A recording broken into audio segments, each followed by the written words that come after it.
Welcome to Walking with Jesus Bible Study. We're going to be in the book of Psalms, chapter 46, verses 1 through 7. God is our refuge and strength, a very present help in trouble.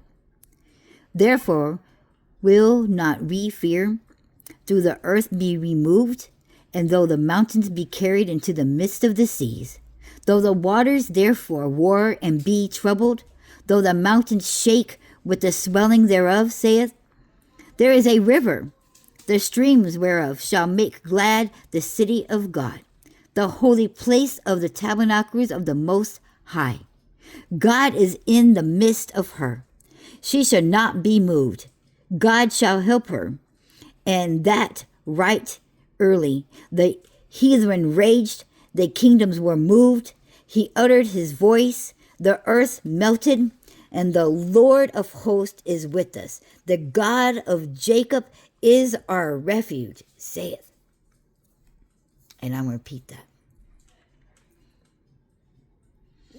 God is our refuge and strength and a very present help in trouble.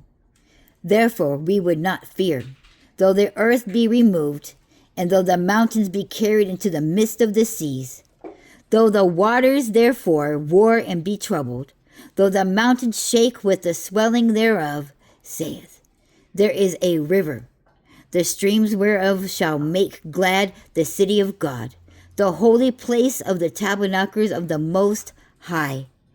God is in the midst of her. She shall not be moved. God shall help her.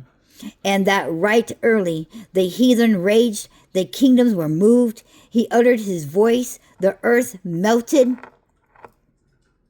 The Lord God of hosts is with us. The God of Jacob is our refuge, saith. God says, bring your pain, your troubles, your hardship, your worries, your stress. Give it all to God. Don't carry the weight and the burdens of this world upon your shoulders. Give it to God. Take upon his yoke, because his yoke is light.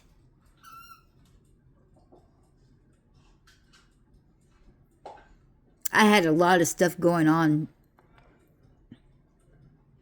growing up throughout the years, and all the people that come across and have been around me is like, how did you overcome so much? How did you make it through? How are you like the way that you are going through all the things that you have gone through? And I wished I would have said it was because of God. But at the time I wasn't living a Christian life. I knew of God, of course. My mom raised me as a child, in the church, Pentecostal. But I went astray. As soon as I hit 12, I was on my own and doing my own thing and just was like, nah. But God never forsaken me. And so my answer was, well, here's the thing about life. There's always going to be something. And you just got to learn to get over it, because what's going to happen is there's something else coming around the corner. And if you keep dwelling and holding on to the one thing, each thing that's coming at you is going to pile up and it's going to be too much. You just got to learn to let go. Give it to God. Little did I know, when I was letting it go, I was putting a trust into God that everything will be okay.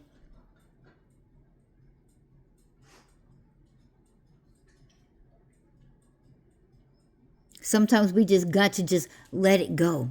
Just give it to God. Just have faith and trust that, hey, I will come over it. Oh, something else about to happen. That's okay. I'm going to overcome that too, because life will go on with or without you.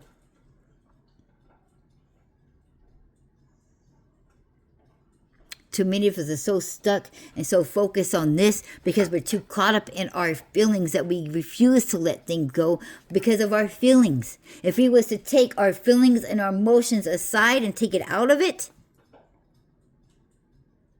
how we would let a lot of things go. Too many people hold on to grudges for a lifetime, denying family members, casting them out, denying them, cutting them off. all over feelings and emotions because they was hurt. There's all different kinds of levels of hurts, and some things are just seems unforgivable. But nothing is unforgivable. How can we say and determine that something is unforgivable but yet expect God to forgive everything that we have done?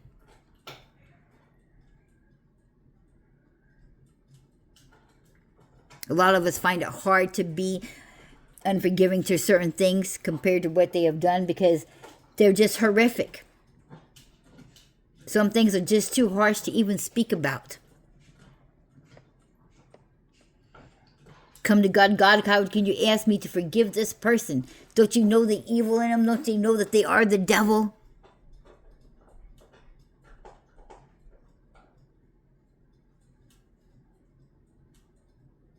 It's hard.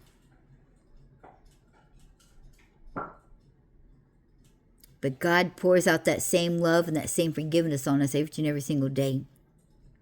He is our protector. He is our defender. He is our comforter. And we want to seek revenge so bad. And we love to use, do unto others as you would have them do unto you. And they did this to me, so I'm going to do it right back. But God says, no, let him be the revenger. Let him do it.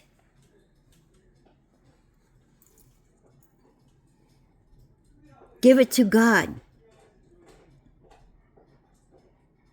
He will get you out of that situation. Why? Because he will handle it.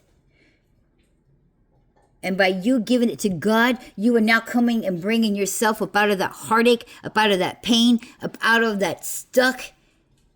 Because here's the thing about holding on to a lot of things. Holding on to it is your chain that's keeping you chained to this world.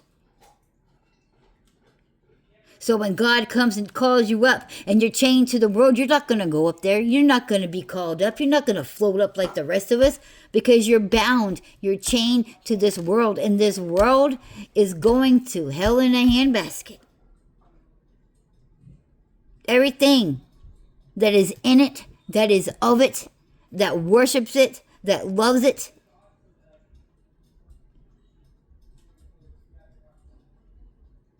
trust God to get you out of any and everything, no matter what it is.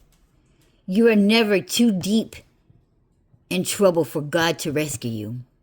You're never too far gone for God to find you. Your voice is never too silent for God to hear your cries. And there's many people who don't know how to pray, don't know what to say. Your tears is prayer enough. Humble yourself. Get on your knees. Put your head in your lap and just start crying. That's all you got to do. God hears every single tear. Every tear is a word. Every tear is speaking on your behalf. You don't have to say nothing. Your body will speak for you. Your prayer will speak to God and tell him all that it is. And he knows what you're going through. He already knows. So your words don't particularly matter. I don't pray correctly. I don't pray like this person prays. I don't do this. And it don't matter. God already knows what you need. He already knows what you're coming to him for. Just come to him. Give it to him. Let him rescue you. Let him save you. He is the rescuer. If you're standing in front of a sea and there's thousands of people on horse riding chariots with weapons and spears and swords coming to attack you, coming to kill you, God's going to part that water so you can walk right on through it. If you're in a ship and you're thrown overboard because you were disobedient to God, God's going to have a big old whale swallow you up. and then spit you back on the beach shore.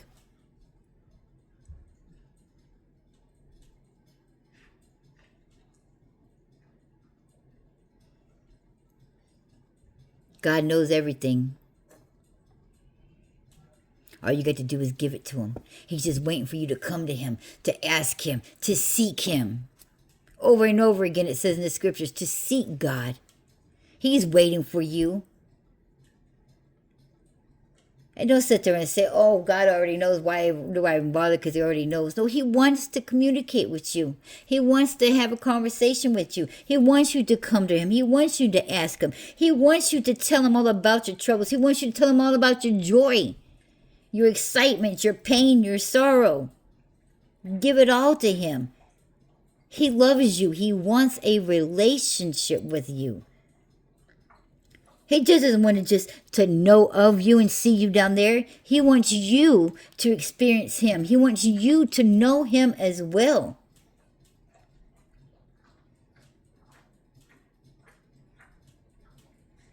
No matter what you're going through. In fact, even if it seems the most impossible thing that could ever be done, I'm going to tell you right now, God is there. And he loves to show up and he loves to show out. He loves to say, ha! You thought this was impossible, but look what I can do. So the more harder it is, the more impossible it seems to be, you best believe God's going to be like right there. Because he loves to show people just how he can do the impossible.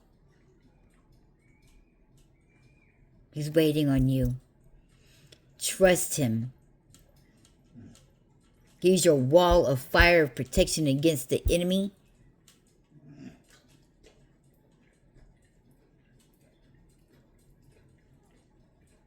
He loves you. And God will make a way where there is no way. No matter who your enemy is, who you're facing, what you're going through, God is there. And he's just waiting for you to say, God, I need your help. God, I'm in trouble. God, would you look at what I'm going through now? And he'll be like, yes, my child. Now look what I can do.